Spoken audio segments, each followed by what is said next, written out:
Viyyur sub ജയിലിൽ ലഹരി ഉപയോഗം തകൃതിയായി നടന്നുവരുന്നുവെന്ന നിർണായക വെളിപ്പെടുത്തലുമായി മുൻ തടവുകാരൻ.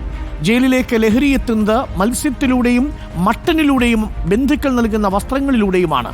ഉദ്യോഗസ്ഥർ അറിഞ്ഞുകൊണ്ടാണ് ജയിലിലേക്ക് ലഹരി ഒഴുകിയെത്തുന്നതെന്നാണ് ഏറെ ഞെട്ടിപ്പിക്കുന്ന കാര്യവും. റിപ്പോർട്ട്. വിയൂർ സബ് ജയിലിൽ വ്യാപകമായി ലഹരി ഉപയോഗിക്കുന്നുവെന്ന ഞെട്ടിപ്പിക്കുന്ന വെളിപ്പെടുത്തലാണ് മുൻ തടവുകാരൻ നടത്തിയിരിക്കുന്നത്.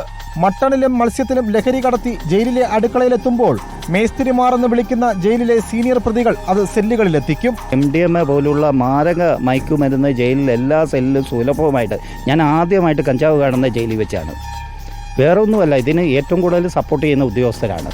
ഈ കഞ്ചാവും അതുപോലെ തന്നെ MDMAയും കടക്കുന്നതെന്ന് പറഞ്ഞു കഴിഞ്ഞാൽ ഈ മത്സ്യം 3 ദിവസം വരുന്നുണ്ട് പുറത്തു നിന്ന്. അത് ടെൻഡർ കൊടുത്തിരിക്കുകയാണ്, വേറെ വെളിയിൽ നിന്നുള്ള ആൾക്കാരാണ്. ഈ മത്സ്യമൊക്കെ ശേഖരിക്കാൻ വിടുന്നത് തടവ് പുള്ളികളെയാണ്. അപ്പോൾ ഇവർ ഈ ഇറച്ചി പാചകം ചെയ്യുന്നതിൻ്റെ ഇടയ്ക്ക് ഈ സാധനം അങ്ങനെ കിട്ടുന്നുണ്ട്. വലിക്കാത്തവരെ പോലും വലിപ്പിക്കുന്ന ഒരു പ്രവണതയാണ് ഇവർ. ഗുണ്ടായിസം പോലെ തന്നെയാണ്.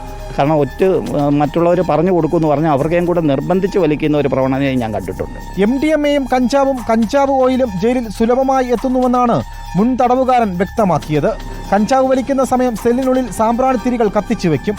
സെല്ലിലേക്ക് എത്തുന്ന ലഹരികൾ അടങ്ങിയ ചെറിയ പൊതികൾ ചുമരുകളിലെ ഹോളുകളിലാണ് ഒളിപ്പിച്ചു വെക്കുന്നത്. അതേസമയം ലഹരി കിട്ടാത്ത സാഹചര്യങ്ങളിൽ ലഹരിക്കായി പ്രതികൾ പുതുവഴികളും തേടുന്നുണ്ട്. ലഹരി കിട്ടാതെ വരുമ്പോൾ മനോരോഗികളാണെന്ന് വരുത്തി തീർത്ത് ഉറക്കമരുന്നുകൾ അധികമായി കഴിച്ച് ദിവസങ്ങളോളം ഉറങ്ങും. ജനറൽ മെഡിസിനുകൾ ഇടിച്ചു പൊടിച്ച് MDMAയ്ക്ക് സമാനമായി വലിക്കും. തുവർത്തിലെ നൂലുകൾ ചെറുബോളുകളാക്കി അതിനുള്ളിൽ പേസ്റ്റുകൾ നിറച്ച് ചുണ്ടുകൾക്കുള്ളിൽ വയ്ക്കും. എല്ലാത്തിനും കൂട്ടുനിൽക്കുന്നത് ജയിലിലെ ഉദ്യോഗസ്ഥരാണെന്നുള്ളതാണ് ഏറെ ഞെട്ടിപ്പിക്കുന്ന വസ്തുതയും. റിപ്പോർട്ടർ, തിരുവനന്തപുരം.